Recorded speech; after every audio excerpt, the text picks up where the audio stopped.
On a maintenant le plaisir d'accueillir Nicolas Bétou, c'est le fondateur et le président du journal L'Opinion.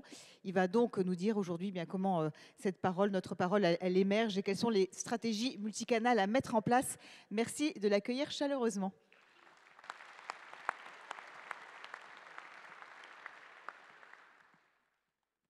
Bonjour Nicolas. Alors vous avez fondé un média qui fait appel à la réflexion, à la valeur ajoutée. Est-ce que vous pouvez nous dire aujourd'hui finalement, vous, comment est-ce que vous voyez la différence? On est souvent critiqués, nous les journalistes, sur ce populisme parfois qu'on peut mettre, qu'on peut malgré nous diffuser. Quelle est aujourd'hui la différence entre ce qu'on appelle donc l'information, la vraie, et ce fameux populisme qu'on nous reproche de diffuser? Bonjour à toutes et à tous, je suis vraiment ravi d'être ici parmi vous. Bonjour Isabelle. Je vais d'abord faire un petit détour par un mot très simple qui, au fond, est ma vie, c'est la communication, l'information. Communiquer, et je pense que chacun le comprendra pour ce qui le concerne individuellement, mais aussi pour l'ensemble de l'organisation à laquelle vous appartenez, communiquer, c'est évidemment indispensable. Et la bonne nouvelle, c'est que c'est aujourd'hui devenu beaucoup plus facile. La mauvaise nouvelle, c'est que c'est aujourd'hui devenu beaucoup plus dangereux. Beaucoup plus facile parce qu'il y a des outils innombrables qui sont à la disposition de tous. Alors, il y a les journaux traditionnels, et puis il y a eu la radio, et puis il y a eu la télévision. Et aujourd'hui, il y a évidemment Internet au sens large, et en particulier les réseaux sociaux qui font que la communication est à la portée de tous et qu'elle est d'un accès, d'un usage absolument dérisoire au sens où il n'y a aucune difficulté pour y accéder. Vous mettez un smartphone dans les mains d'un enfant de 4-5 ans, il sait déjà communiquer avec cet outil et avec le reste du monde au travers de cet outil. Donc la communication est devenue une facilité absolue. La communication et donc le transfert des informations. La mauvaise nouvelle, Et qu'elle est envahissante aussi, elle est peut-être trop. envahissante et elle est dangereuse. Elle est dangereuse parce que cette communication, elle se fait désormais sans filtre. Il n'y a plus de filtre. Ce que vous dites à une personne peut se retrouver partout, une universalité absolue de l'information. Il n'y a plus de filtre, il n'y a plus d'intermédiaire, il n'y a plus ce que nous faisons, nous, traditionnellement, les journalistes, c'est-à-dire filtrer, hiérarchiser, sélectionner, dire cette information-là m'intéresse, cette information-là, elle n'est pas sûre, je ne la publie pas. Cette information-là, elle a beaucoup de valeur. Non seulement je la sélectionne, mais en plus je la mets en haut de ma première page, de ma home page, que sais-je encore. Ce métier, cette fonction de filtre, d'intermédiaire, elle n'existe plus aujourd'hui. Et c'est pour ça que si la communication et l'information, donc, que vous pouvez véhiculer au travers de l'information, sont devenues extrêmement faciles, elles sont devenues extrêmement dangereuses. Il n'y a plus d'intermédiaire. Le média au sens où, vous savez, c'est une notion qui date du siècle dernier, les masses médias. Le média, c'est l'intermédiaire entre une information et le consommateur de l'information. Les médias sont ce maillon qui permettait de relier celui qui a l'information et celui qui la consomme. Eh bien, ce maillon-là, il est maintenant à la portée de tous. Et puisqu'il est à la portée de tous, puisqu'il n'y a plus de filtre, puisqu'il n'y a plus d'intermédiaire, alors, j'allais dire, c'est la porte ouverte à tout ce qui est bon et tout ce qui est mauvais. Et comme on cherche, dans la plupart des cas, à être vu, lu, entendu, compris parfois, eh bien évidemment, ça donne lieu à beaucoup d'excès. Les excès les plus... Alors, ceux dont on parle le plus souvent en ce moment, c'est les fake news.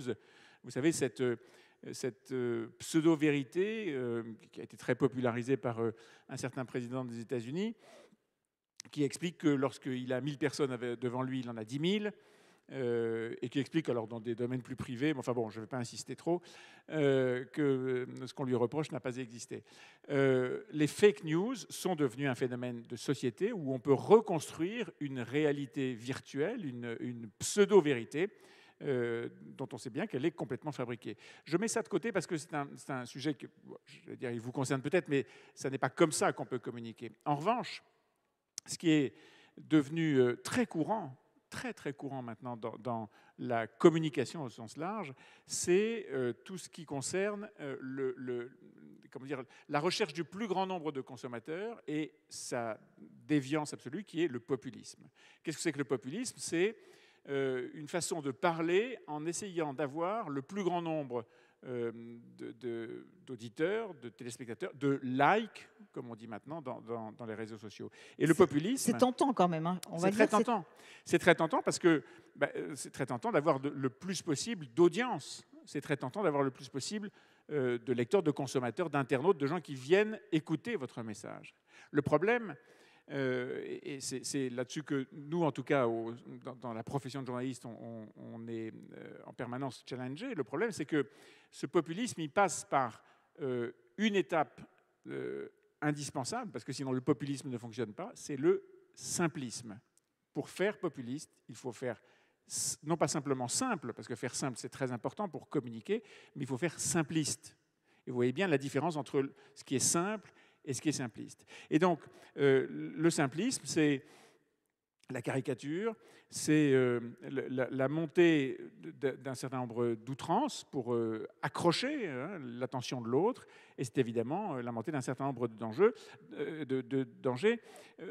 Dans mon métier, mais je vous le dirai dans un instant, on a des métiers qui, par certains côtés, ne sont pas très différents les uns des autres. Enfin, vous, organisation, FNSEA, et nous, médias, et je vous l'expliquerai dans un instant, il y a beaucoup de points communs.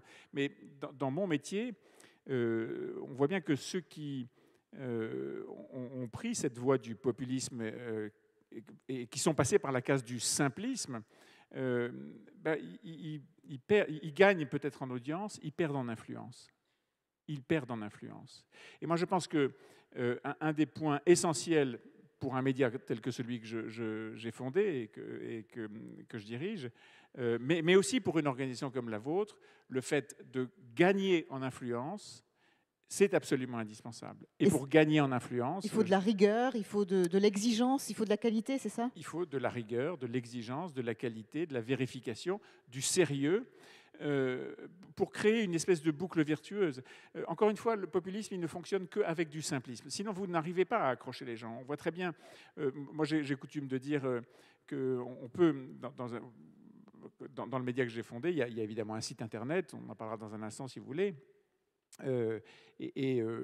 tous ceux qui qui fabriquent et qui lancent un site internet sont obsédés par une donnée, un chiffre, une performance qui est le nombre de visiteurs uniques. Combien de personnes tous les mois viennent sur votre site pour vous écouter, vous regarder, vous lire ou pour interagir avec vous. Le visiteur unique. Bon, si je mets un chat qui fait du skate, j'aurai beaucoup de visiteurs uniques. Si je mets un bébé qui se tord de rire, c'est ce qui marche le mieux, j'aurai beaucoup de visiteurs uniques. Est-ce que pour ça, j'aurais construit un message, envoyé une information utile à mon internaute, à mon consommateur, et surtout, est-ce que j'aurais gagné de l'influence? Ma conviction est que non, et que plus vous tournez le dos au simplisme, qui est la voie ouverte au populisme, plus vous gagnez en influence. Alors c'est exigeant, c'est difficile, parce que ça veut dire qu'il faut renoncer à un certain nombre de facilités, mais je crois que c'est ça la clé de l'influence. Et l'influence, pour une organisation comme vous, c'est important, être influent parmi vos membres, être influent parmi vos interlocuteurs, y compris les pouvoirs publics, et être influent, bien sûr, au sein de l'opinion publique. Mais c'est vrai que cette image, du coup, on va dire de rigueur, de qualité, ben justement, elle est moins, on va dire, attrayante. Elle est, voilà, voilà, c'est une image de rigueur, justement. Oui, hein, oui, c'est l'inverse de la facilité. Du coup, effectivement, et ça attire peut-être effectivement moins de personnes sur les sites ou sur les réseaux sociaux. Alors justement, pour revenir à vos sites... Je vais quand même, oui, pour bien comprendre, si vous voulez un exemple qui va peut-être vous rappeler des souvenirs d'école. Vous avez tous étudié, vu, peut-être appris pour certains d'entre vous, les vers les plus connus du bourgeois gentilhomme. Bon. Il y a une scène dans le bourgeois gentilhomme où ce pauvre bourgeois gentilhomme essaye de dire d'une façon attrayante, pédante, belle marquise, vos beaux yeux me font mourir d'amour. vous souvenez de ça? Belle marquise, vos beaux yeux me font mourir d'amour, me font mourir vos beaux yeux, belle marquise. Bon. Si vous faites si vous voulez construire une communication sérieuse, vous dites belle marquise, vos beaux yeux me font mourir d'amour. Voilà, c'est simple, vous avez un message et vous allez directement à l'essentiel. Si vous voulez avoir plus de clics, avoir plus d'audience, vous allez regarder les mots qui sont les plus cliqués sur Internet et vous verrez que amour, évidemment, ça marche bien. Si vous pouvez mettre sexe, c'est encore mieux. Et mourir. Alors, mourir, mais ça marche très bien. Ça, mourir, tout ce qui est autour de cet aspect morbide de l'information, ça marche très bien. Et donc, ça donne quoi alors? Au lieu de dire belle marquise, vos beaux yeux me font mourir d'amour, vous mettez amour, mourir, et puis le reste, vous en foutez. Et bien voilà, votre message, il a été tordu, vous avez beaucoup de clics, mais vous avez perdu en influence. Effectivement. Alors pour en venir justement, vous parliez de votre site, de cette stratégie multicanale. Vous avez été un des pionniers, on va dire, à la mettre en place dans sa forme actuelle, c'est-à-dire à la fois avec un support print aujourd'hui, l'opinion, à la fois donc ces sites web que vous avez, et puis également des supports vidéo. Donc cette stratégie multicanale, elle est indispensable aujourd'hui. Il n'y a plus de moyen de contourner ça, sauf si vous créez un média qui soit exclusivement sur le canal du moment qui est Internet. Vous ne pouvez plus prétendre avoir une communication qui soit exclusivement sur un type de média. Vous savez, dans l'histoire des médias, on a beaucoup dit la radio n'a pas tué la presse papier, la télévision n'a pas tué ni la radio ni la presse papier, et donc il n'y a aucune raison pour que Internet tue et la télévision et la radio et la presse papier. C'est vrai en partie et c'est faux en partie. Pourquoi? Parce que Internet, c'est tout le reste à la fois. C'est à la fois l'écrit, le texte, c'est évidemment le son et c'est évidemment l'image. Et donc, je vois Samuel qui a l'air bien d'accord avec vous. Et vous avez donc un média qui englobe tout et qui peut, au fond, donner le sentiment, l'illusion de tout remplacer. Moi, j'avais la conviction que, et vous allez retrouver ce mot auquel j'attache beaucoup d'importance, j'avais la conviction que, à l'époque où j'ai lancé l'opinion, donc il y aura dans quelques semaines 5 ans, il y a 5 ans, ma conviction, et elle est toujours la même, c'était que Internet, c'est l'audience, le papier, le print, les journaux papier, c'est l'influence. Audience d'un côté, influence de l'autre. Et vous voyez cette différence absolument essentielle entre l'audience, le fait de trouver le plus possible de gens qui vous écoutent, mais surtout l'influence, trouver les bonnes personnes qui vous entendent. Écouter d'un côté, entendre de l'autre. Et donc, pour ça, parce que j'avais cette conviction qui demeure vraiment très, très fortement ancrée et dont j'ai la preuve tous les jours. Si je propose à Christiane Lambert une interview dans l'opinion dans une semaine, je suis sûr que ou elle ou son service de communication me dira mais c'est bien publié dans le print, dans le papier, pas seulement sur Internet. Parce que, et je le vois encore une fois tous les jours, nous avons la conviction et on a la preuve que le papier, c'est l'influence. Alors donc, j'ai lancé un média digital, Internet, réseaux sociaux, vidéo, parce que c'est un mode de communication qui progresse à toute allure, et même ce que j'avais en tête il y a 5 ans a été totalement dépassé par la réalité, totalement dépassé par la réalité.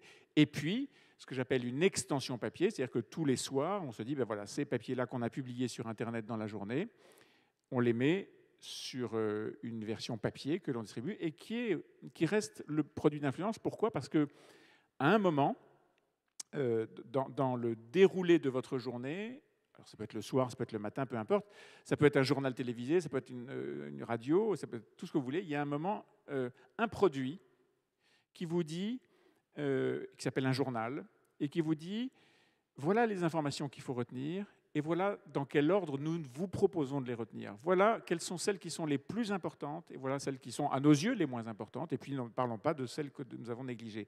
Cette hiérarchie de l'information, elle fait partie de ce qui est l'influence de la ligne éditoriale d'un média et de ce qui fait sa caractéristique, son ADN, comme on dit. Alors, ce qui est vrai d'un média, de mon point de vue, est vrai d'une organisation comme la vôtre. Alors pourquoi justement? Donc, quelles sont les similitudes, on va dire? Eh bien parce que désormais, et j'en reviens à ce que je vous disais au début, sur les réseaux sociaux, sur Internet, désormais, tout le monde est un média. Vous êtes un média. Vous êtes un intermédiaire entre des informations, parfois des informations que vous créez vous-même, et ceux qui les consomment, ceux qui sont vos membres, bien sûr, ceux qui sont vos interlocuteurs et ceux qui sont le grand public. Vous êtes un média. Vous êtes devenu un intermédiaire. Et c'est ceci par la grâce, la magie, avec ses dangers, je vous le rappelle, des réseaux sociaux, d'Internet, du fait que vous pouvez communiquer. Songez à cette chose absolument invraisemblable il y a 15 ans, 20 ans, qu'il n'y a plus aucune limite physique à l'émission de messages. Dans un journal, vous avez une page 1 et puis une page 40, et puis c'est tout. Et c'est d'ailleurs une des vertus qui fait que vous êtes obligé de hiérarchiser et de sélectionner vos informations. Mais là, vous avez toute la place, l'infini. Presque trop parfois, d'ailleurs. Presque trop. L'infini. Et, autre concept absolument inimaginable aussi, une information que vous délivrez à l'instant T, elle est consommée à l'instant, au même instant, partout dans le monde. Il n'y a plus de limite physique ni à l'émission d'informations, ni à la diffusion d'informations. Et donc, grâce à cet outil qui, encore une fois, fait de vous un média, vous avez la possibilité d'être à la fois des émetteurs d'informations, des gens qui sont des intermédiaires entre les informations que vous voulez récolter, celles que vous voulez diffuser, et celles que vous voulez utiliser pour en faire un instrument d'influence. Et donc, je pense que... Qu'est-ce que j'ai essayé de faire, moi, quand j'ai lancé mon média ? Et je pense que tout ça est assez analogue à ce que vous pouvez essayer d'avoir comme stratégie. Enfin, de mon point de vue, peut-être que je me trompe, mais ça, vous en discuterez entre vous. Je me suis dit, voilà, il y a déjà des journaux très bien faits. J'en ai connu quelques-uns dans ma vie de journaliste. Vous en avez dirigé plusieurs, oui. Bon, et ces journaux-là sont très bien faits. Et, bon, probablement, j'arriverai à shipper des lecteurs aux uns et aux autres, mais je n'arriverai pas à créer une base telle que je puisse faire que suffisamment de gens abandonnent leur journal préféré pour venir sur un journal qui était potentiel. Bon. Et donc, je me suis dit, il faut que je fasse différent. Si je fais comme les autres, je décline comme les autres. Si je fais comme les autres, j'ai le destin des autres. Et vous savez tous que la presse aujourd'hui est face à des difficultés, parfois à un déclin. Et donc, mon obsession a été de faire différent. Et au lieu de dire, je veux avoir la plus grande masse de consommateurs possible, je veux que tout le monde lise mon journal, non, je me suis dit, ça c'est fini. Et pourquoi c'est fini ? Parce que, là on est dans l'univers des médias, parce que l'information est devenue universelle et quasiment gratuite partout. L'information généralement quelconque, tout le monde peut la connaître. Et tout le monde a un avis sur vos métiers. Tout le monde a un avis sur votre métier. Tout le monde. Tout le monde sait ce qui va, tout le monde sait ce qui ne va pas. Tout le monde ne le sait pas pourquoi et ne sait pas pourquoi forcément et comment on peut en réchapper. Mais tout le monde a un avis sur votre métier à vous. Et je me suis dit, si je veux faire différent, il faut que j'aille parler à des gens qui ne sont pas très nombreux, qui sont beaucoup moins nombreux que le grand public, mais qui sont les gens, les relais d'influence.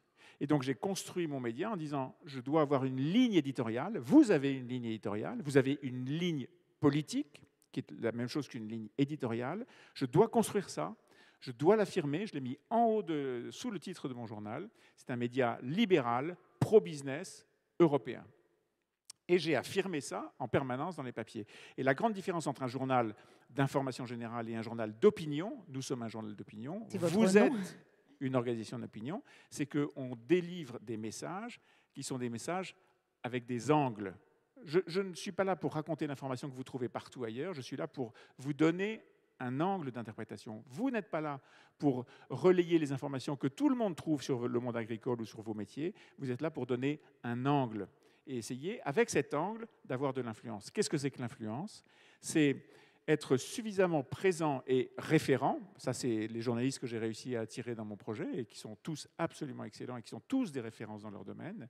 Je leur ai dit, venez, on va créer un média d'influence. L'influence, c'est avoir des gens qui portent, avec leur signature, le talent et la crédibilité qui est la leur.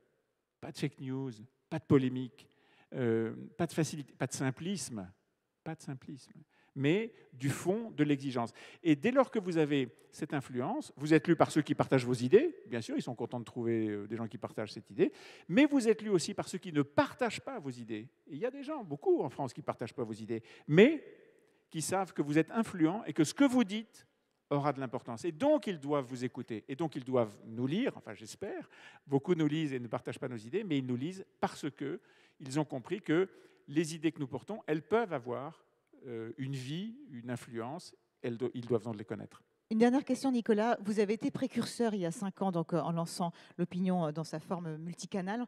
Est-ce que vous pouvez vous projeter vers l'avenir et nous dire justement comment vous voyez évoluer donc, ce monde de l'information? Est-ce qu'il y aura encore les mêmes modes dans 5 ans, dans 10 ans? Est-ce que le print ne va pas quand même peut-être finir par s'effacer? Est-ce qu'il n'y a pas une question de génération puisqu'on sait que les jeunes s'informent différemment aujourd'hui? Bien sûr, je crois que tout ça évolue à une vitesse absolument considérable. Je vous l'ai dit, lorsque j'ai lancé l'opinion, il y a un peu moins de 5 ans, presque 5 ans, nous avions dit c'est un média digital avec de la vidéo et de l'extension papier.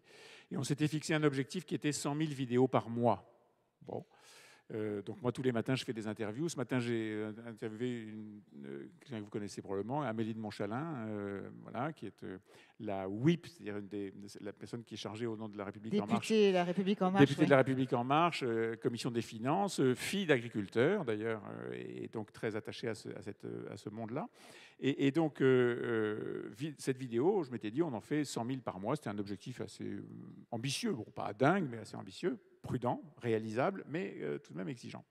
Et la vidéo a commencé à monter très rapidement dans la consommation des internautes, enfin de vous, de nous, tout le monde. Hein. La vidéo est maintenant un outil de communication essentiel, qui d'ailleurs, je reviens sur ce que je disais Isabelle, est un outil qui pousse au simplisme et parfois donc à la polémique et donc à la simplification extrême de l'information. Quoi qu'il en soit, nous avons changé notre façon de faire des vidéos. On a fait des vidéos d'1 minute, parce que le temps d'attention de l'internaute sur un téléphone mobile, c'est 1 minute. Parfois moins même. Hein, parfois moins. En tout cas, 1 minute, 1 minute 15, c'est vraiment le maximum. 3 secondes pour charger une vidéo, c'est le temps maximum de patience de quelqu'un qui a envie de regarder sa vidéo. Et nous sommes arrivés, alors on était au moment de l'élection présidentielle, hein, où il y avait une forte attention, nous sommes arrivés à 12 millions de vidéos vues en avril, en mai, en juin. 12 millions par mois. 100 000 l'objectif il y a 5 ans, ça nous paraissait ambitieux. 12 millions désormais. Vous voyez, me demander ce qui se passera dans 5 ans, c'est au-dessus de mes forces. Merci beaucoup. Merci Nicolas Béteau. On peut l'applaudir.